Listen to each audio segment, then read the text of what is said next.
Go. All right, so I am going to be talking about the Coles Hill uranium deposit controversy for my research project. This is a kind of a preliminary title, but I'm calling it The Future of U.S. Nuclear Power, an analysis of the Coles Hill uranium deposit controversy. And so the specific kind of conflict groups, or getting it down more localized, is between the Virginia Uranium Company or Incorporated versus Warren. And Warren is basically the state. It's John Warren. He was the director for the governor for the minerals, mines, and energy. And so that's kind of where that's coming at. So before I begin, though, I kind of want to go over and give you an overview of what I'm going to be talking about in this presentation, kind of what we'll cover. First, a little bit of the background on the Coles Hill deposit itself. I promised Dr. Lee I won't go into deep geology and mineralogy as much as I'd like to, but I do want to give some basics on the uranium mining at Coles Hill, kind of what they were planning to do, how that deposit works, core issues, so what are the incompatibilities between the parties and the stakeholders that we'll talk about today, the timeline of some of the important events within this, key stakeholders involved, my research methodology and the outline of my paper as it is right now. And then if we have time, I don't know, I timed it, but remaining questions or some questions that I still have, some broader themes. And then if anyone has any questions, we'll go over that. On the right here is up at the top. This is actually the logo for Keep the Ban. That's kind of the phrase that everyone against uranium mining in Virginia uses. And so you can see here, no uranium mining. And at the bottom right, we have an actual drone aerial view of the deposit. Of course, it's not, there's no industry going on with it now, but this is where it's at here in Virginia. So a little bit of background on the deposit itself. So it's located in Pennsylvania County, Virginia. I actually did a little bit of math there. It's 321 miles from the University of Delaware, so it's not that far away. So this is a very popular, very well-known conflict and dispute, and it's not far away from us. And it's actually only an hour and 20 minutes from my house. Very familiar with this area, very familiar with the county in Pennsylvania County. The property itself was under the Coles family, and it's been there since 1812, so they had a plantation. It's been there since. There's two main deposits, the North Coles Hill and the South Coles Hill. The geology reports that have been done on the deposit actually show that this is possibly the largest unmined uranium deposit in the United States, which is why it's getting kind of the recognition and the interest that it has. It's suggested to also be the seventh largest global uranium deposit, which is very interesting. A 2011 study said there was around almost 60,000 tons of ore within the deposit that they could tell, 31,000 of that being a little bit over a threshold for economic investment. The original plans for this deposit and the mining operation was supposed to be a 35-year life cycle, which is somewhat unusual for some companies. I think there's always been these issues. I was reading about how sometimes there's not just a long 35-year period. They shut down and come back and shut down and come back. So 35 years is a long time. The revenues expected at the lowest estimates that I chose was $2.1 to $3.5 billion to the Virginia economy. Some said it would support over 1,000 jobs in total, and 350 of those being at the mine site. Up here at the top, you can see a little bit about, there's the county, and then you can see within the county, this is where Coles Hill's at. It's right on the Danville Basin, and there's the Chatham Fault line that goes by here too. I do want to show this video really quick. It's 2 minutes. I think it's a good primer for what we're going to discuss in this presentation, and it kind of gives you an overview.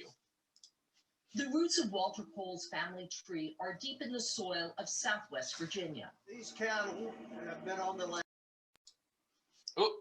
sorry. 50 years. 1,050 acres owned by 6 generations of Coles. Now Walter wants to mine what's underneath. Walking along this dirt road on the farm, Virginia Tech geologist Bob Barner shows us what the eye can't see. We might find a little, this is what the uranium ore looks like. To get it, Coles wants to build an underground mine on part of his land, but radiation fears have led to local opposition and a fight over state and federal laws that's gone all the way to the Supreme Court. You're not a pariah in town? No, I went to cocktail parties this Christmas. Some of the people that were for me and some that were against it. I still get along with them. Now the question is, which law will prevail? The state of Virginia banned uranium mining, but Coles and his company, supported by the Trump administration, argues that ban should be preempted by federal law, specifically the Atomic Energy Act. Coles argues that Virginia overstepped its authority when it banned mining, worried about the safety and management of radioactive waste, arguing that's the responsibility of the federal government. We've got the Virginia people back. But Deborah Ferruccio and others who live in the Roanoke River Basin say any waste could lead to environmental disaster for 2 million people. If a uranium mine is built, this river will become contaminated with radioactive water. Can you guarantee that any waste would not pollute the groundwater? You have protective and monitoring systems downstream that would catch it before it would ever seep out and downstream. Protection versus potential. Okay, so that kind of gives us a very basic overview. Touches on all these points that we'll be talking about. But I wanted to show this video, one, because it's short, but because it actually lets you meet one of the main stakeholders. I mean, multiple stakeholders here, because you're also seeing some of the environmental groups and local communities. So I think it's a good primer for what we're going to talk about. Let's see. How are you? There you go. All right, so uranium mining at the Coles Hill. So uranium can be mined in 3 different ways typically. First, open pit, underground, and in situ leaching, or ISL. Now, Coles Hill, it was, as we saw in the video, planned to be an underground operation is what they had planned for. At these operations, your final product that you're getting after extracting the ore is what we call yellow cake. And so a lot of the times you'll see that come up when you hear about nuclear weapons or nuclear power, you'll hear about yellow cake. That's what we see here at the lower right. And so at that point, it's about 80% concentrated uranium oxide. If we go to the upper right here, this is a chart that's showing you, I'm on not a supply chain, but kind of the whole cycle of the uranium production from the Nuclear Regulatory Commission. And here we see that there's 3 different ends to this: the front end, service period, and the back end. Now, the debate for Coles Hill has actually not left the recovery and extraction phase. It's still at this point. We have the natural uranium in the Coles Hill deposit, but we're still debating over the arguing of how do we recover it? Should we recover it? There's a ban that prevents us from doing so. However, arguments presented by environmental groups and in a lot of conversations about uranium mining are not focused on the front end, because Coles Hill, the operation itself, is only a front end part of that cycle. And so what we see is that a lot of the discussions around the service period and the back end are what are critical. So like nuclear reactors melting down, or on the back end, how do we dispose of the nuclear waste? So that's kind of where arguments end up leaking over, even though the front end is where Coles Hill is kind of primarily situated in this dispute. It's also important for us to note that Virginia actually does not have a regulatory framework on uranium mining, which is really interesting. And what that means is that if a ban is lifted, then it has to undergo a multi-year regulatory and permitting process with multiple stakeholders. So that was one of the things that came up, was that one of the concerns from the environmental group was that if the ban was lifted, that the Virginia Uranium Company, as an invested stakeholder, would be able to decide and be a part of the regulatory framework. So it wouldn't be independent. But that's one of the critical stumbling blocks here. All right, so what are the core issues here? So first, our first issue is the Virginia Uranium Inc. wants to begin exploration and start mining in the Coles Hill deposit. That basically leads to the second problem, which is, well, the Commonwealth of Virginia actually forbids mining on private land under the 1982 uranium moratorium, and there's no framework in place. Then we also see another issue, which is the environmental groups and state legislatures that are concerned about environmental impacts, health impacts, economic impacts about uranium.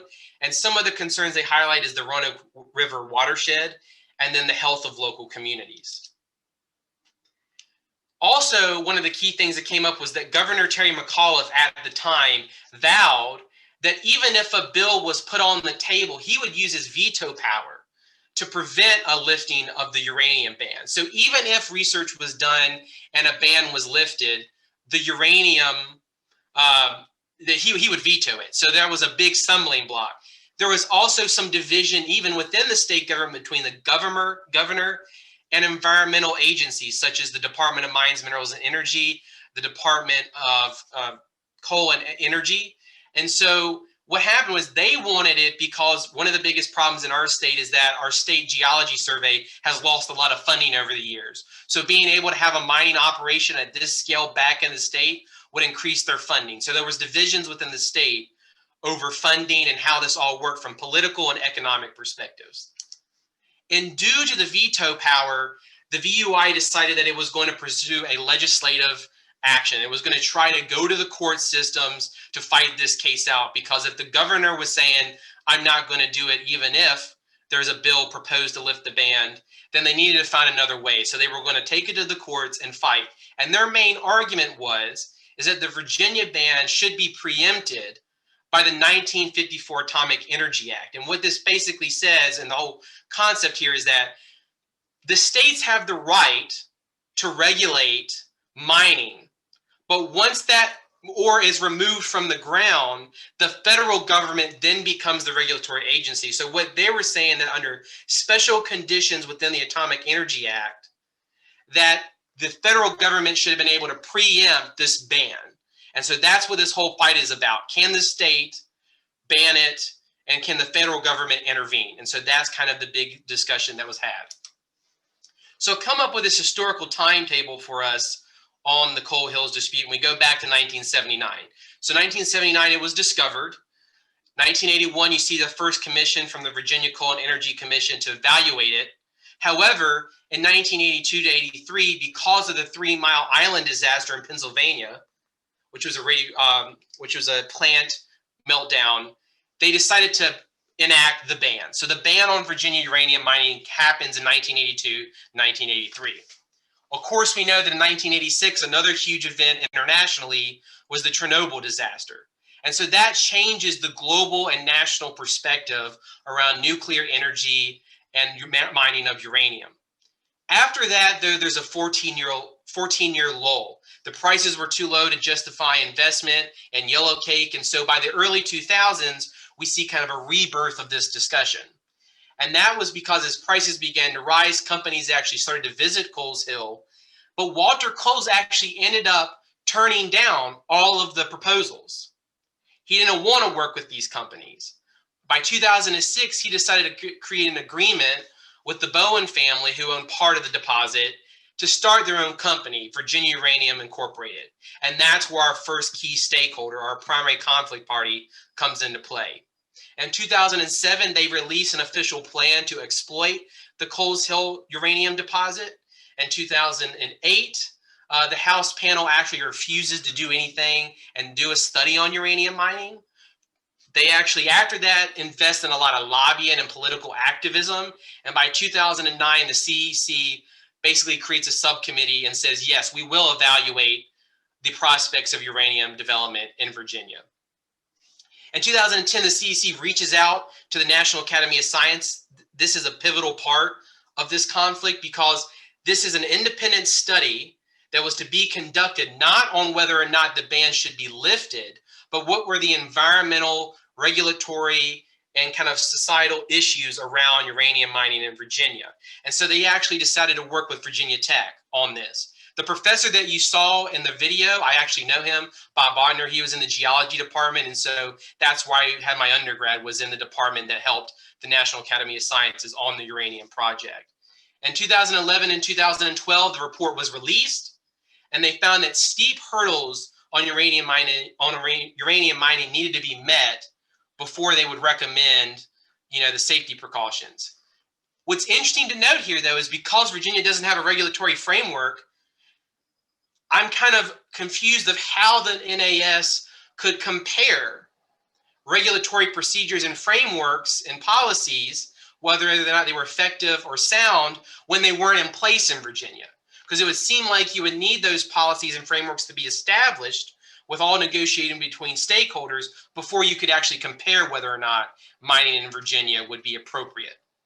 In 2012, a new working committee was started. This was from stakeholders in Virginia. There was a lot of concern about political influence in this committee because these were Virginia companies getting involved, the Department of Mines, Minerals, and Energy, as I mentioned. They're interested parties in having this opened up. So the environmental groups got very upset. And again, in 2013, you have a newly elected governor who on political affiliation is more apt to be in the pro-environment. And that was, I'm going to veto if a ban bill is put on my table. And so that's when the legal battle begins. 2015, they take it to the first court. They uphold the ban. 2016, they appealed to the court above that. But in 2017, they also uphold the lower court. And 2018, this is the time it gets national news. The U.S. Supreme Court agrees to hear it. And then the Trump administration actually intervenes and makes statements, public statements, saying that the Supreme Court needs and urges them to lift the ban on uranium mining in Virginia.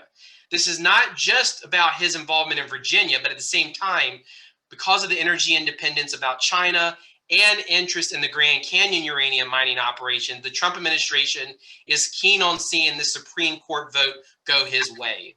But unfortunately, in 2019, that didn't happen. And so the ban was upheld, and the Supreme Court said, yeah, that case did not work. So then we have a question. Well, what do we do now? So right now, there's complete silence from the state and complete silence from the Virginia Uranium Incorporated. I just wanted to put up here, the lower court basically again said there was a failure to state a claim in legal terms. That meant that there was not sufficient evidence that they were putting forth. They were trying to use language within the AEA that was very broad, didn't make much sense. And of course, they said that the first phase of development was not covered. And the Supreme Court, Neil Gorsuch was the one who announced the judgment. They upheld the lower courts. They said that the ban was not preempted by the federal AEA only after uranium ore is removed. So what this is, though, it's important for the future is that any of these energy discussions that we're having about China and energy independence, this is basically saying that states have the right to regulate their mining, but once it's removed from the ground, it becomes more of a federal issue. And that's key here because this case will probably be cited as future disputes and events happen in the country as we start talking about decoupling in China and the supply chain, all these different issues. This case may be used for some of the legal judgments that were had. And this is Neil Gorsuch. I just thought that was a cool picture, a little court drawing there. Okay, so who are our key stakeholders? Well, first we have Virginia Uranium Incorporated. Their objective stance is simple. They want the 1983, it's 1982, but it was in December. The ban should be lifted. The key arguments are that it can be undertaken with minimal risk to the environment and local populations. In their strategic principles and guidelines, and a lot of their documents, they have some very important things I wanted to pick out. Energy independence. They're focused on, of course, U.S. independence on its energy sector. 2, community development, producing jobs for Virginians and enhancing the Virginia economy. Conservation. One of the claims by Walter Coles is that one of the reasons he didn't work with companies and he made his own company is because he knew what was best for the local environment and he wanted to focus on conservation. Now, the environmental groups would disagree with him for mining uranium in the first place, but that was his claim. Historic preservation. There's a lot of archaeological sites around here. They made sure that they would not disturb any of that on the property. Agricultural traditions, anything that they did not want to disturb or hurt the local farming industry. Regulatory benchmarks. They actually specifically stated in their guidelines and a lot of their documents that they understood that once the ban was lifted, that they would have to pursue a negotiated multi-stakeholder agreement on what the regulatory framework in Virginia would look like, so that they understood the complications and the dissent from other groups, and they were ready to kind of engage with that. And then the last thing was Virginia stakeholders. They saw it as a multi-stakeholder thing. Now, whether or not that happened, right, is a different story, but this is where they're coming from. We already talked about the boosting the economy and the preemption. Some interesting finds that I think I'm going to include in my paper. $50 million was invested from 2007 to 2019. That's a lot of money for a company that hasn't even broken ground besides core sampling. The VUI also has its website has been stagnant since 2019. After the Supreme Court ruling, it's kind of sitting there. They updated their copyright in 2020, but there's no articles posted since. It's very interesting. You actually can't copy paste, click on certain things on their website because they're probably not wanting groups to take their language and use it in articles. You can't even, some of the pages you click on and you're not even allowed to access some of the articles anymore, or some of them have been wiped. So it's very interesting to kind of see some of those dynamics on how they've locked this page down since the court agreement. And then parts of the company is actually owned by Canadian investors, although 88% is still Virginians. That's critical because a lot of the environmental groups claim that it was a Canadian company coming in and that it wasn't about Virginians. So that argument is hotly contested, but it ends up being false when you do some more research. And this is Walter Coles over here that we saw in the video. Other key stakeholders are environmental groups. There's several groups involved here, but the core players, the Southern Environmental Law Center, they take law and the environment together. They were involved in a lot of the legal precedent in cases. The Roanoke River Basin, the Dannon River Basin Association, the Piedmont Environmental Council, their stance was also simple, that the 1982 ban should remain on uranium due to negative environmental and community impacts. Some of their arguments and positions were, they claimed that the uranium was poor quality. I'm not quite sure what they meant about that. I'm still investigating how that was the case because some of the geology reports do not indicate that. That it needed an extensive excavation of material. Some of their reports still claim that it would be open pit mining, which was not the plans, but they're claiming that because of the way that it is, it would have to be open pit. But that's not what the geologists and some of the mining companies are saying. Another cause and case was the humidity and rainfall on the East Coast. They said that uranium mines on the East Coast, because of the humidity and flooding and temperatures, would increase the chance to contaminate groundwater and streams. Health risk, of course, economic risk. The Roanoke Rivershed, watershed, is actually listed as the top 10 endangered rivers in the U.S. This is a critical argument for the environmental groups. But what's fascinating about this is if you go back and you look, in 2010 was when it became an endangered watershed. That is after the plan to develop in 2007 was done. So when you actually dig deeper into it, yes, this is a true argument, but it wasn't endangered until after uranium mining had been proposed. So they basically made it endangered afterwards, not before. So that's kind of a critical, interesting point there to include. And it is upriver from Lake Gaston, so that's a key point. There's also the Keep the Ban campaign, as I showed you, that's a critical point. And of course, there's multiple angles here. So it's very important in my research to make sure that I don't lump everything together, because there's groups that take more extreme positions and more academic positions and more community positions. So it's very diverse. I'm going to skip over this video for time. This is just a two-pager they handed out to the community to kind of show you some of their action items, what they were given local citizens as kind of like what you need to know about uranium mining in Pennsylvania County. Local, state, and federal government were also key stakeholders here. You had the United States Supreme Court. They're interested because this has a lot to do about state and national and state and federal rights about mining. That's a very important thing for the future of the country. The Trump administration at the time, of course, was very interested for political motivations. The Biden administration now is interested because they don't want to do the uranium mining. They're against the Trump era policies. So they're a critical stakeholder now and opposing. But it gets more interesting at the state and local level. You have McAuliffe then and Northam now who are against lifting the ban. You had the Virginia Coal and Energy Commission. They're kind of more of an independent task force. But when you get to the Uranium Working Group, that's when you start getting into some very political dealings that don't make a lot of sense. It can be a little complicated. And then the local government, of course, is split. They're looking at it from an economics perspective, bringing more business to Pennsylvania versus this environmental issue. And then lastly, the key stakeholders here is the community. There's people that are for it, for the jobs and economic growth. There's a lot of political perspectives in this too, from the energy independence.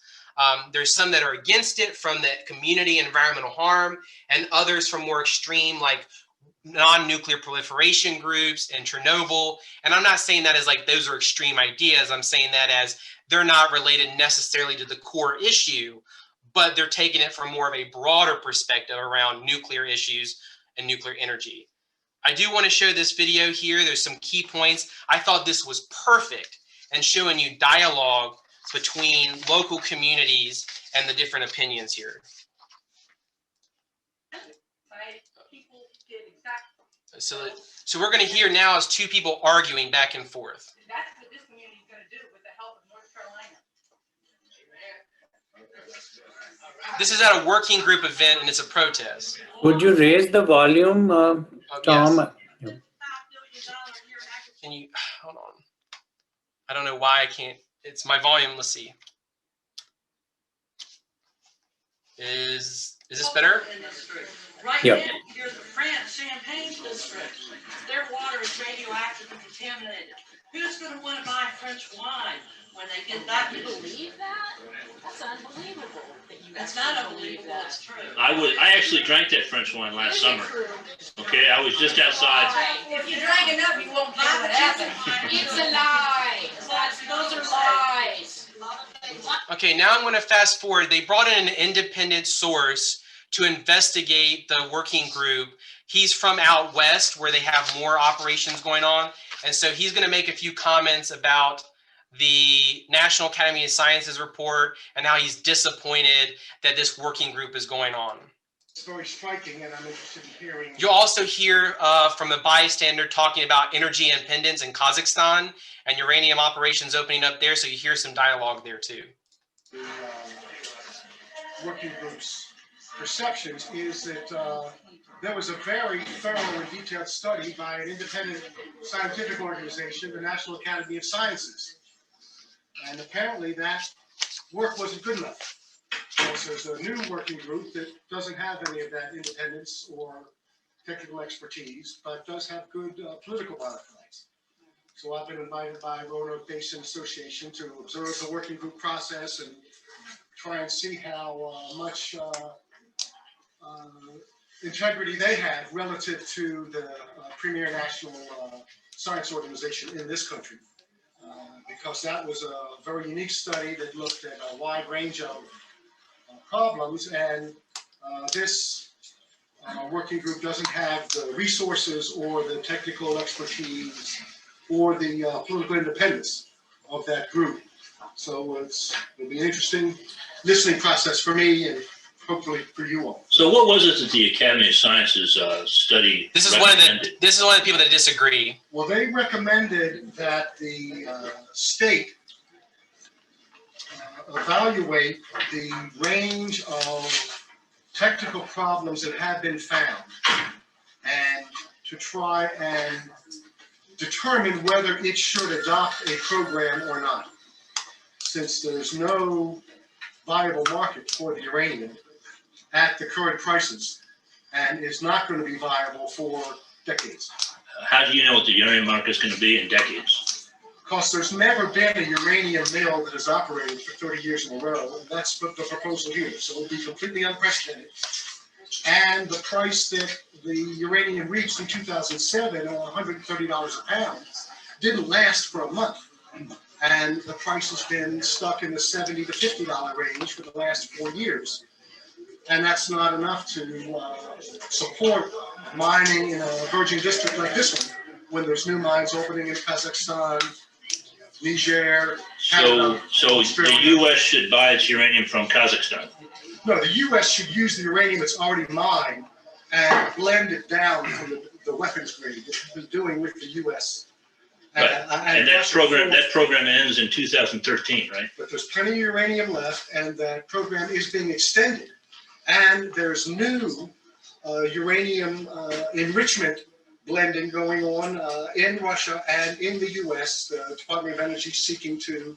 Okay, so that's enough. So you can see where there's this debate, and you can see where there's almost some nationalist pride and some patriotic pride around energy independence, and then some more of the kind of scientific issues. So there's a big debate to be had there, but there's a lot of things. Now there's 3 quick slides. So my methodology, I'm reviewing case documents, videos, reports, and hearings and public statements. I'm very fortunate that there's a lot of publicly available information.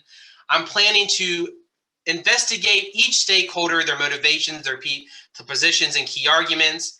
and I'm wanting to provide and produce some sort of conflict resolution plan and engagement strategy around not just the Coles Hill prospect, using it as a case study, but around the larger issue of nuclear power and nuclear energy in the United States as a viable option for the future. Because I think it's important, because as you can see, we're not even getting to the negotiation phase for a regulatory framework. We're stuck in an intractable conflict on whether it's bad or not. I'm unsure what I want to include, but there's some interesting geology things that I noted. I may put in the appendix. There's actually some studies and some geology reports that indicate that there's these phosphate caps that have been able to immobilize the local groundwater systems and prevent uranium from leaching over into local communities. There's several studies on this. So could you use phosphate caps in this deposit to prevent or ensure that it won't infiltrate into? How would you monitor that? That's just a key interesting point that I think would be interesting to note. And then there's also this larger discussion around small modular reactors, people against and for. So how could that be used as kind of an opportunity? The outline, I'm going to do a literature review on the reports, hearings, and articles. I'm going to investigate again the core positions, their backgrounds, where they're bringing these things to the table, the motivations. I'm going to have a core section on the National Academy of Sciences report because it is a key and essential document in this debate. An analysis of how the process could have been improved. How could the stakeholders been able to engage better with one another? I mean, clearly there wasn't much engagement and you weren't even getting to a negotiating phase. So there's this problem here, but I think there is opportunities to discuss this from a larger, broader perspective, taking it out of a local context where impassions and people are very passionate about their local community. Prospects for cooperation, how can we bring them together? Broader discussion around U.S. nuclear energy. As of course, the U.S. Supreme Court basically said no. So you can say, well, what's the point in your research, Thomas? But I think it's important for a broader theme, and that's the way I'm going to connect it. I'm going to make a case for and against uranium in the future, and some recommendations for policymakers. And then my last slide here, some remaining questions. How do we reconcile energy needs while also balancing environmental sustainability? Is there a more productive way to talk about nuclear energy, and where should the conversation be focused? There's a complete gap in literature around the Coles Hill prospect and its conflict in regards to conflict resolution techniques and environmental resolution techniques. So incorporating some of the things that we've learned, of course, from the energy, environment, politics, economic, and social perspective. What, of course, is the future of the Virginia Uranium Incorporated? It's just the ban. They haven't ended it. They just said that the state would have to make sure that the ban would be lifted. So that could be in the future, if we can engage in conversation, it could open up once research and technology got better. Has the environmental groups actually won this battle? Or are they actually just kicking the can down the road and not really resolving the core issues at hand? We haven't even discussed our energy consumption issues, the future technology and the resources and the energy requirements we're going to need for future technology in society. So are we just looking at this from a current perspective and then putting it on future generations for their problems? And then are we also just exporting? You heard Kazakhstan come up and you heard Niger come up. Oh, so what are we going to just make that their environmental problem? You heard the guy, he was like, let's just use it from their countries. But he didn't say, well, let's come back and say, how do we look at energy from a different perspective as far as our consumption rate of that energy? So almost just exporting it over to other countries. And then lastly, I wanted to include this with recent news. Do events such as these pipeline cyber attacks play a role in shifting public opinion about energy needs? What role do these attacks and cyber issues play in public opinion about some of these very complex and disputed topics? And then I'm happy to send this to people. There's some great videos I didn't get to show here. But anyways, that's so far what I have on my research. Great, thank you, Tom, for a really panoramic presentation about this very local but important issue. So let's have questions from the crew first. I have a question for you, Thomas. Yes, Ramani, go ahead. So let's see here. I took a note. So you mentioned at one point, I think it was when you were showing your timeline, the steep hurdles that the National Academy of Science recognized. And after mentioning that, you said there was a point that confused you with regard to the lack thereof of a regulatory framework. However, they still, and I think this is where I got confused, but they still said that there was there was no comparative analysis that you were aware of, I think you said, of a regulatory framework from which they could base their guidance preventing. Please enlighten me here. No, so sorry about that. I had a slide on that, but I took it out because I didn't want to, I already went over time, but I didn't want to, go into too much of that. But so the report investigated some of the key claims for the environmental groups regarding the rainfall in Virginia and the wet climate and how that could play into groundwater contamination. So it looked at a lot of these scientific issues around uranium mining. When it came to the regulatory framework on uranium mining, it used and compared to more broader case studies across the world or across the US. But there is no regulatory framework created in Virginia. So instead of saying, let's compare it to the local and state context, they compared it to other states and other countries, which may not be beneficial for this case study, if that makes sense. Like, for instance, if they're comparing regulatory frameworks to decide whether or not it's safe or unsafe, if it's efficient or effective, don't you think they should be comparing it to the exact framework that has been agreed upon by the stakeholders in the given state? But that doesn't exist. The stakeholders actually never came to the table to create it. So you can't really compare when you don't even know what has been decided upon or hasn't been decided upon. I see. So you're saying that the integrity of the decision-making process in this case would be compromised by the lack of case-specific regulatory perspective. Okay, very cool. Thank you.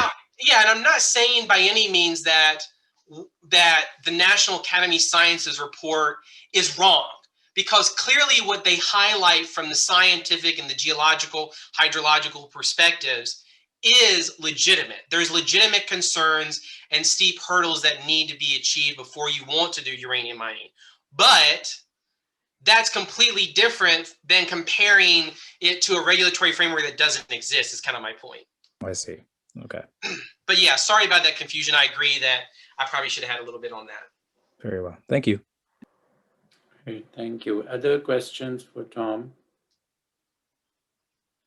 So one question I had, Tom, was about the way in which this process unfolded from the point of view of any of the state government representatives who were more on the fence. Was there any attempt at some mediation or some kind of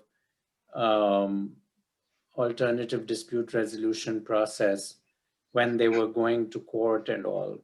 Well, so from what I saw in the stuff, when McAuliffe came out after being recently elected as a Virginia governor, and he made the case that he was going to veto it, they basically saw that there was going to be no other resolution processes except for a legal battle. And so I think given the politics of that, and then given the Trump administration at the time that was coming in, and that was basically, which is 2016 at that time, but they were like, well, let's try to find a different way to tackle this, right? If we can't get it through the state, they decided to do legal. So maybe and what I'm going to argue in my case is maybe they could have done a better job than just going to a legal battle, right? And trying to undermine the state with, saying that the federal AEA preempted it. So maybe what I'm going to say is that there could have been a better resolution process with these stakeholders that they seem to care about than just going to the courts. But they decided right off the bat, once Terry McAuliffe said no, we're going to take it to the courts. So they basically shut down negotiations and just took it to the court. They didn't engage. Now, the work group that was created was meant to be something like that, right? A discussion process. But again, the environmental groups did not agree to it. They felt that the National Academy of Science report should have been enough evidence to stop this. They didn't feel that the working group was legitimate or had legitimate aims in what it was trying to accomplish. So they didn't see that worthy of negotiation. Okay, very good. Okay, well, thank you so much, Tom. Great case study. And I think your paper has a lot of potential for publication also. Just a quick going question. forward. Yes, please Yes, go Tom, ahead, Avignon. I see you highlighting the veto power of the governor. Does that mean that the legislature cannot override the veto? Well, in Virginia, the governor basically has the right to veto something like this under this ban. So they can do that. I mean, that because the whole point is he's saying that if the uranium, if a bill is sent to the governor from the legislative body that we're going to lift the ban, the governor has the final say in whether that happens on something like this, on this issue, because there's a moratorium on it already. And I think what would happen if that was the case, that would be another discussion that would be had in another court case in Virginia, different than the kind of federal preemption topic. They would probably take that court case and say, well, the legislative needs to do this and supersede the governor. But I am looking into what mechanisms could exist for what you're talking about. I just don't know them yet. But as it stands, all I see is that the governor, and that's what all the articles highlight. Okay, thank you. Yeah. Okay, wonderful. Thank you, Tom. So we will move on to Taylor. Taylor, are you ready? Yes. Okay, great.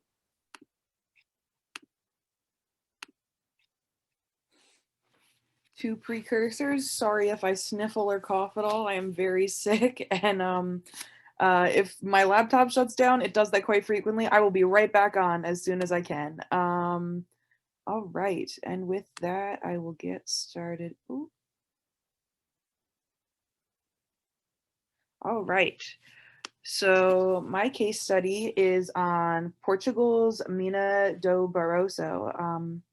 So just to start off with a brief overview of the presentation, we'll go through a basic overview in history, go through the stakeholders and issues that are environmental and social concerns, the connections to course materials and suggestions, and evaluations of the analysis and improvements. So basic overview. So the location is the Mina do Barraso lithium project, which is located in northern Portugal, approximately 145 kilometers northeast of the city of Porto and the local industrial port. The owner is Savannah Resources, which took 75% of the stake in the project in May 2017 and have subsequently become its sole owner and expander. The importance of this mining project is that it's now well established as Europe's most significant spodumene lithium project, and test work has displayed that a high-grade, clean, low-iron spodumene lithium concentrate product can be produced, and it is ideally positioned to meet significant demand from the European battery and electric vehicle markets. So a little more about the mine. So Savannah Resources is a British company, but underneath the main resources PLC is the Savannah Lithium Ltda, which is a Portuguese company 100% owned by Savannah Resources. A little bit of history is that in the early 2000s, a drilling program and an approved environmental impact assessment were completed with a 30-year mining lease granted in 2006 for the mining of the minerals. The mining has continued on a small scale basis and has begun expanding. In the Botticus region, the area has a long history of mining as well, which is a traditional industry alongside agriculture and mining of tin, which goes back hundreds of years. There's also a lot of small mines in the areas for feldspar, quartz minerals used in the ceramics industry in Portugal and Spain. So the spodumene, which is pictured in the bottom left, is a lithium mineral, and lithium is the lightest of metals that's used in a wide range of applications, from pharmaceuticals to batteries. It is non-toxic and non-reactive.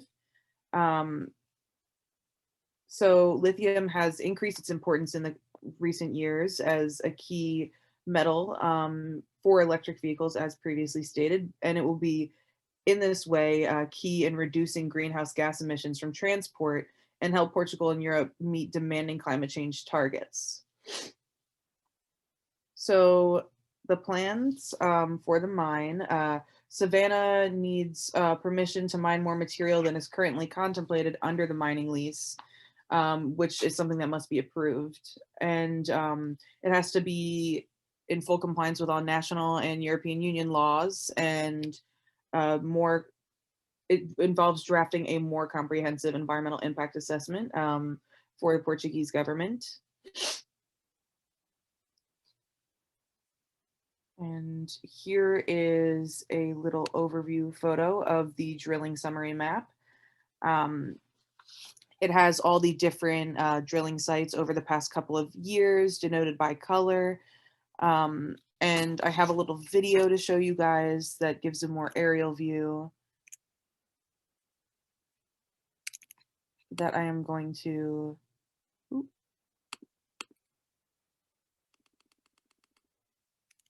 I'm going to put full screen. So here we go.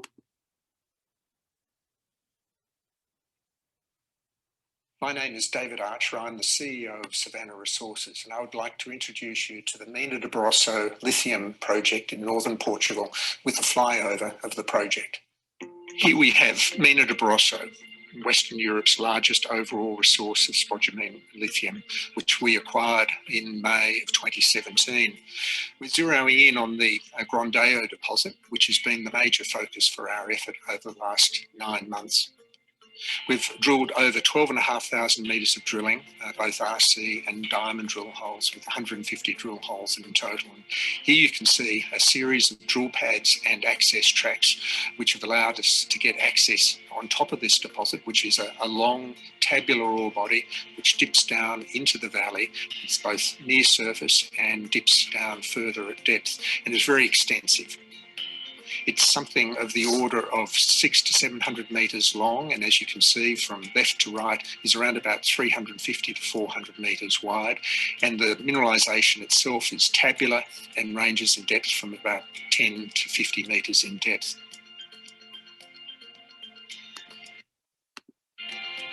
To the right you can see an overhead power line which illustrates the excellent local infrastructure that's available to this deposit. Swinging around to the south, we look down towards the deposit of Piano Negro, and swinging around to the west, we look towards the Reservatorio deposit. The mining lease covers a strike length of around about 10 kilometres in length. It's a major shear zone and hosts multiple pegmatite deposits, one of which is in the foreground, and then Reservatorio in the middle distance, and in the further distance, Noah. So it's a very extensive system that you can see here.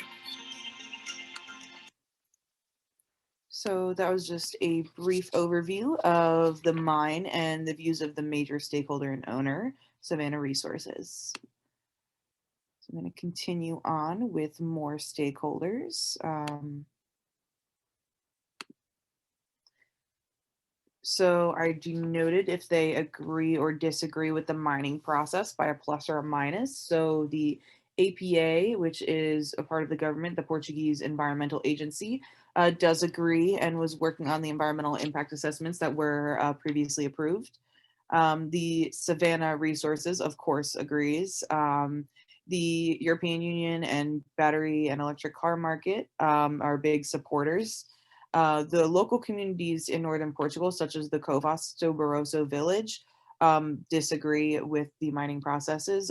Really nobody is in favor in the local communities. The EIT, InnoEnergy, through the business investment platform of the European Battery Alliance, is a big supporter and has brought funding into the projects as well. And then Quercus, the Portuguese National Association for Nature Conservation, and Friends of the Earth also are in disagreement and are big supporters of the local community members who are advocating against the mines. So a little bit on the connections. oh, wait, I had another to display the difference between the two stakeholders.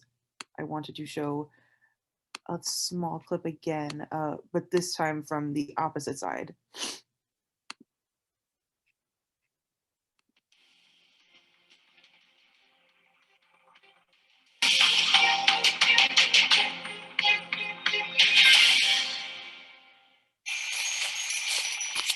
In the remote hills of the Barraso region in northern Portugal, Paulo Pires, a local shepherd, worries about his sheep and his livelihood.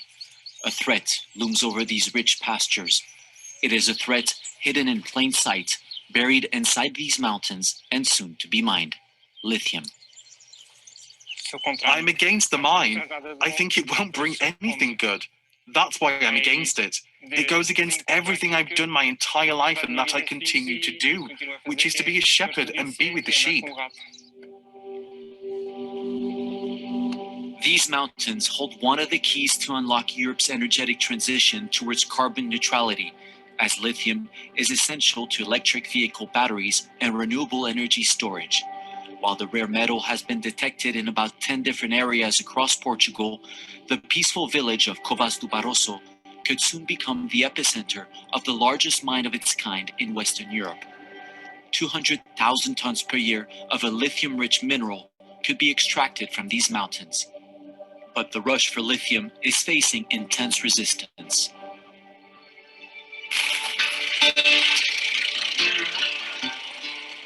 At the heart of this movement are Ida and Nelson, cattle farmers who believe the open-air mine will create deforestation, dust, noise, and pollution.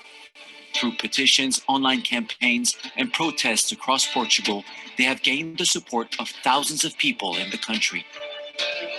I think we have all the rights to stop this from going ahead, and we are ready to fight it until the end. We have showed that we are in this fight for a reason. We are in it because we want to preserve and we want to keep this way of life. The development of the mine is currently on pause pending final approval from the government. Ida and Nelson want to demonstrate how the perspection holes on the mine site reveal the impact the project could have on the groundwater.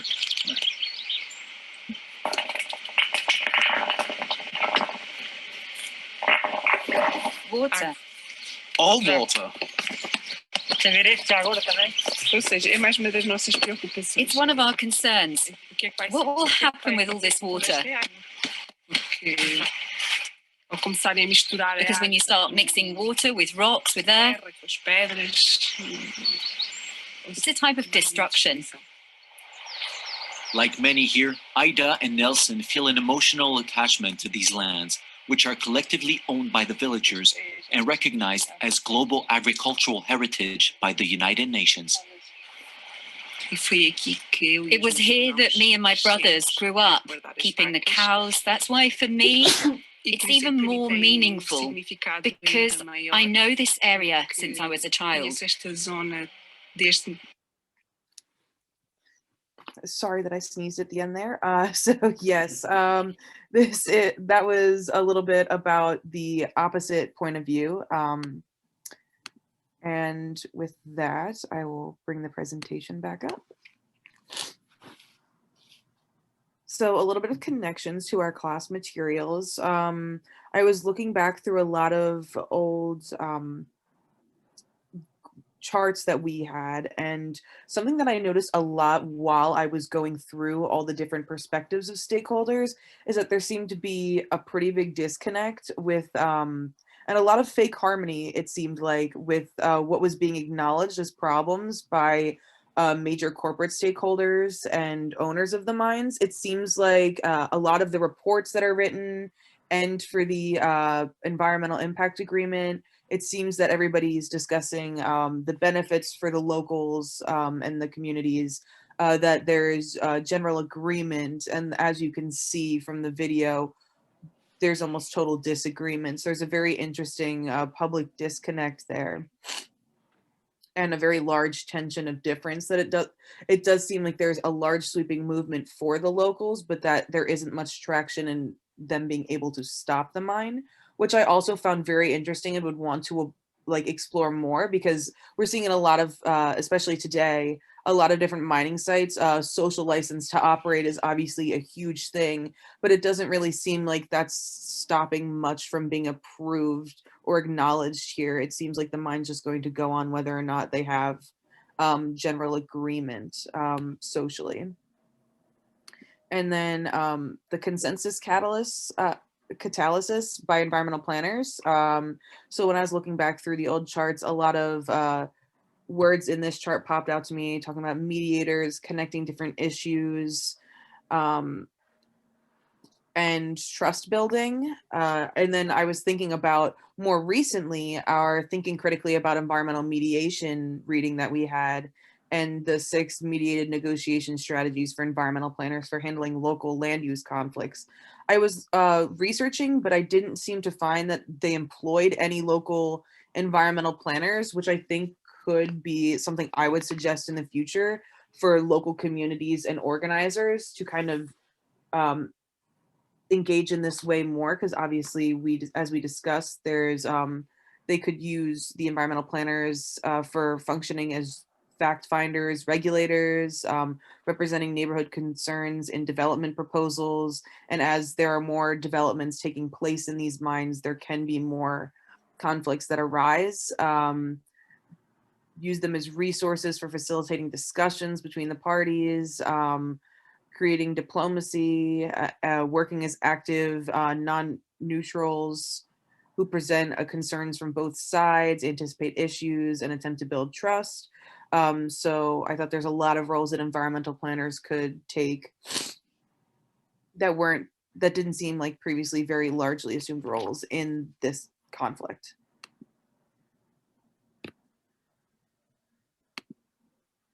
And a little bit more on the conflicts. So a lot of the social concerns come directly from the environmental potential impacts. The push for raw materials and the prospect of an open air mine has created fears for deforestation, air pollution, water contamination, noise, and an end to their way of life. And they are obviously very clearly not in favor of local communities. However, the impact that Savannah Resources is working on through this mine is they're looking to be very clean ecologically and reporting things such as recycling water on site and investing 6 million euros to build a bypass road. There's a lot of different endeavors that they are taking to have smart mining processes. David Archer, who is the CEO, like we've heard, has made many commitments to trying to reduce the environmental impacts as much as possible.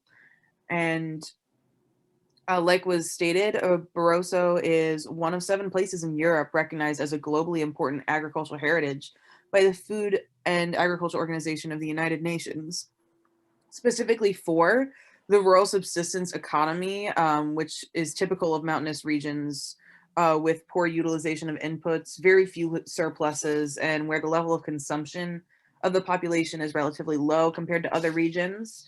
So I found that very interesting, especially if it's recognized by the United Nations. But in my research, I did not see the United Nations come up much at all as advocates for the local community. So that's definitely something I wanted to look into further as I write out my paper, because that leaves a lot of question marks, obviously, if it's renowned for agricultural heritage, and this is something that would greatly diminish the local practices. Just thinking about the disconnect there at all, or any future ways that locals could potentially rally the United Nations.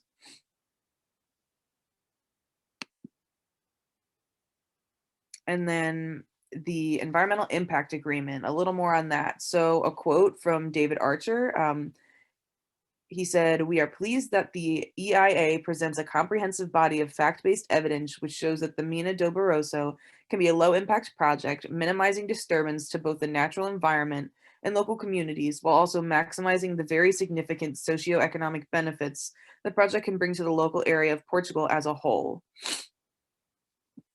So some key highlights from the report is that it includes a responsible and sustainable mine plan related to infrastructure and spodumene processing facilities. It will be developed in accordance with very high-tech environmental practices and mineral production facilities. They're hoping to be innovators in the mineral production sector. So, I mean, that is to be determined whether or not that becomes actualized, but there's mentions in the plan many times about how they will be trying their best to create innovative practices through this mine. They will be employing the green and smart mining concepts developed by their company, which has a focus on efficient use of energy, materials, and water in order to reduce the environmental footprint of the life cycles of mineral-based products. It will invest over 15 million euros of initial capital costs into measures to either eliminate or reduce potential social and environmental costs. They specifically created a section for the preservation of the region's flora and fauna. They plan to contribute over 1.2 billion euros to Portuguese gross national product over the life of the operation. And in investing, developing locally, they hope to bring a series of benefits to the Boticus region to create an approximate 215 direct jobs and between 500 and 600 indirect jobs to support the projects. Some of the key measures they'll be adopting is eliminating traffic generated by the project from local villages with the said bypass, designing self-sufficient water usage, mine runoff water technologies that will recycle 85% of the water.